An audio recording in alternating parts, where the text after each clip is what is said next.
رسول گرامی قدر ارشاد فرماتے ہیں لِكُلِّ شَيْءٍ رَبِيعٌ وَرَبِيعُ الْقُرْآنِ الرمضان، ہر چیز کی کوئی نہ کوئی بہار ہوتی ہے اور قرآن مجید کی بہار ماہ مبارک رمضان ہے۔ اللہ نے اپنی سب سے مقدس کتاب اسی ماہ میں نازل کی، اور جو فرشتہ، جو ملک اللہ کا پیغام لے کر آتا رہا، اسے اللہ نے سید الملائکہ کا لقب دیا۔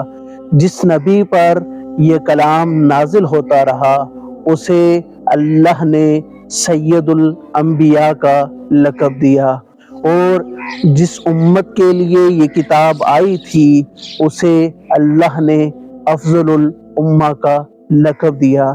جس مہینے میں یہ کتاب نازل ہوئی، اس مہینے کو اللہ نے تمام مہینوں سے افضل قرار دیا، اور جس شب میں یہ قرآن نازل ہوا تھا، اسے اللہ نے لیلۃ القدر قرار دیا۔